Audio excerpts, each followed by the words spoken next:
When it comes to money and economics, Marshall Rosenberg, the founder of nonviolent communication, was something of a social revolutionary. He asked, how can we use money in a way that's congruent with our values? And he had 3 suggestions. Firstly, never pay money for anything. Secondly, never charge money for anything.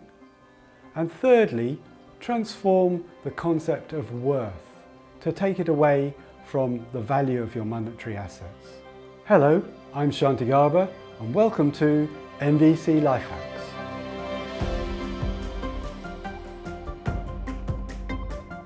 So I grew up in the church of money, where your worth was what you had in your bank account, your monthly paycheck, the size of your house, the size of your car.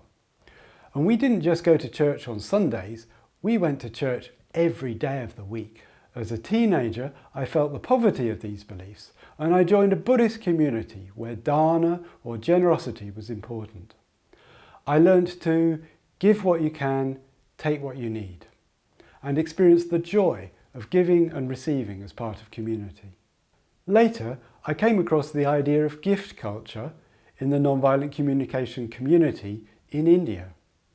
I saw how financial co-responsibility can build strong connections, strong communities, although we found it takes longer to have the discussions that we needed to do because it entails a greater degree of connection and accountability. So whether it's in a Buddhist context or a nonviolent communication context, for me, there's a real joy in giving and receiving when you know it's a gift. And being supported by our community frees us up to focus on adding value, offering courses and creating new content. At the same time, it always feels a bit vulnerable to open up this conversation with a new group. I asked Gesine to tell me about her gift culture story. So I came across gift culture in India, where I was part of an event. So I participated, and then there was the question, what would you give with joy? And I thought, there is no joy.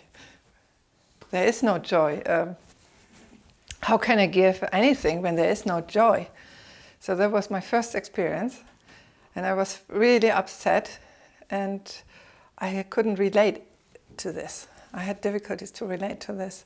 At that time also I felt very tight around money, so it was feelings around shame and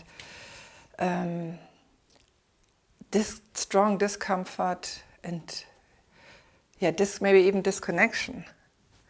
And now with our NVC trainings, where we started to create something here in the UK, where also the culture is different, it was also a big step for me to open myself to this.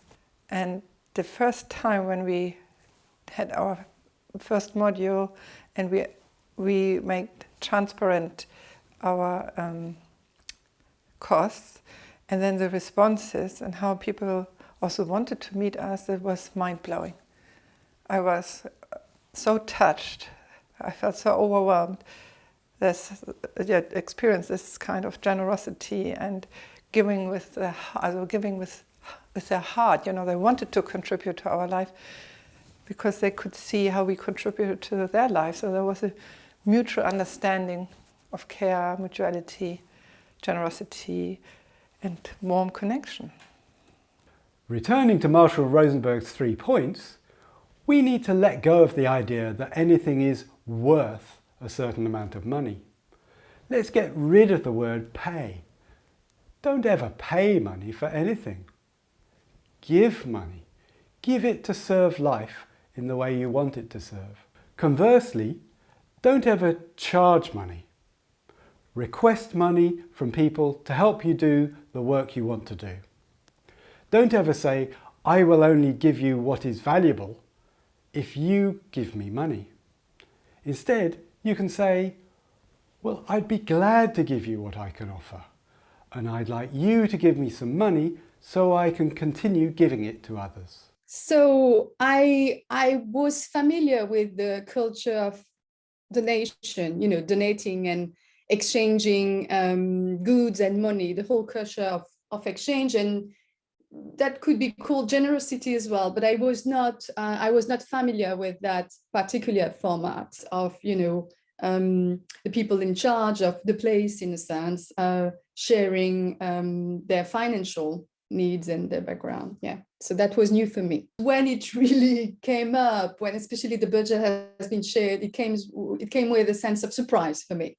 I think I had no idea, no concrete idea. So the financial needs on the side of the trainers came with a bit of surprise. Then I think I needed a bit of space to process that. It was good to have the budget, to be on my own at home, to see the budget, and then it made absolutely sense. I thought about with regard to my own budget and my expectations and what I can share. I had an idea of what I could give in terms of donation, but I had no idea of what was going on your side in terms of needs. I think I felt at that time a bit of irritation and anger a bit, because there was a person in the group that probably will not be able to contribute financially as much as the other participants. And so I felt a sense of responsibility, but I didn't want her to feel bad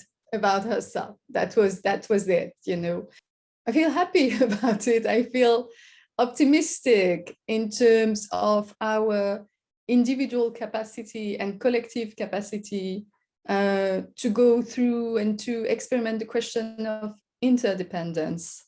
What kind of world do you want to live in? Find out for yourself, imagine that world vividly, and then start living your life in that way. Do you want to live in a world where people will only help your family if you give them money? Do you want to live in a world where people die being transferred from one hospital to another because they didn't have enough money for the first one? So never charge money or pay for things. Don't do anything for money.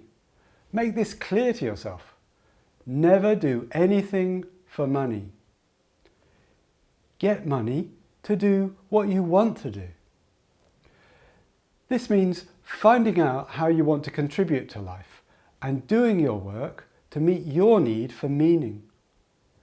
And then get the money you need to do that. Here at Seed of Peace, we've puzzled over how to get everyone in the room who would benefit from NVC training, bearing in mind that we all have different financial resources. For the past few years, we've been experimenting with offering our courses and events in the spirit of gift culture. We found that this approach has generated energy and growth in the NVC community.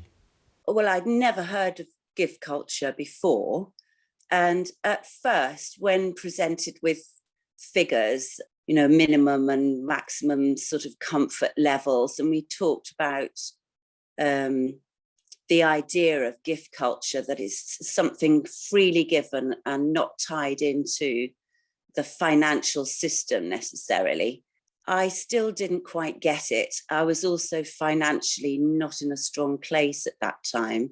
And I still sort of made a kind of, what's a fair contribution from me given the other people, and, what's sustainable for you.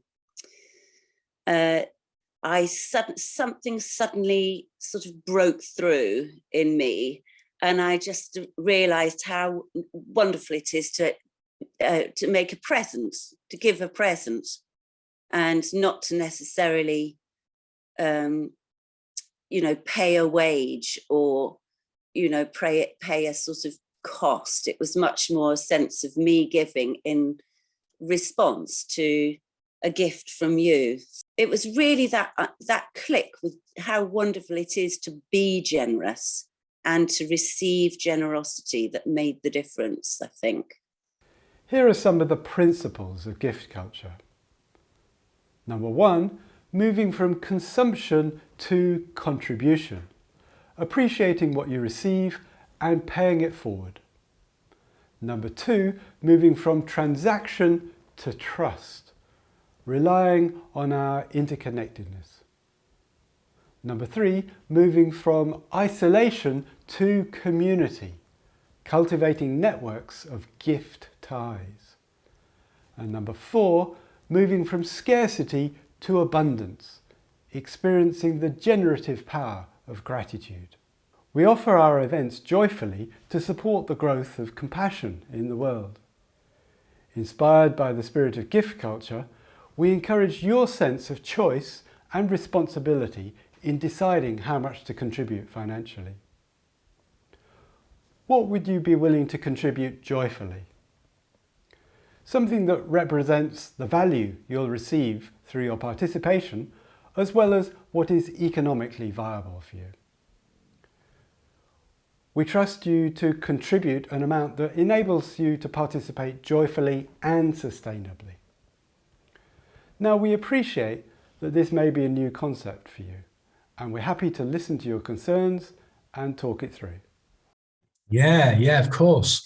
Yeah, so there was lots of kind of feelings coming up for me. I was excited. I was kind of really joyful to be able to participate in a different approach to kind of like an economic model. So rather than those who have got it and kind of like a transactional approach of services, and you know, there was something about there was something just very different and unique and really beautiful about being invited to consider what is it you would enjoy contributing that's sustainable for you and sustainable for others. And that really spoke to me on a deep personal level about inclusion. Everyone's valued. And it's not just those kind of 2 or 3% globally that have the majority of the wealth that can have access to this amazing thing such as NVC. I know that's not the story anyway. But yeah, it was beautiful. It was beautiful to be able to engage in a different, less formal transactional kind of approach. Yeah, met many needs. Really kind of explore with curiosity what the barriers are for you. Really be confident that your gift is coming from the heart and it's sustainable for you and sustainable for everyone. Don't give beyond your means. That's not what the gift culture is about. And what you give, if it comes from a place of sustainability and joy, that's all you can do. You're kind of entering into the spirit of gift culture, and trust that that's the invitation when people are inviting you to participate in that way. Yeah. Your presence is important to us and a gift, regardless of how much you contribute. We're open to supporting anyone for whom finances would be an obstacle to attending our events. For us, the value lies in your participation and presence, and in building a strong, broad-based community. We trust that together we will find a balance between our courage and joy in bringing our vision to life, as well as our need to be financially sustainable. By doing so, we foster a special energy that exists when we share gifts in community.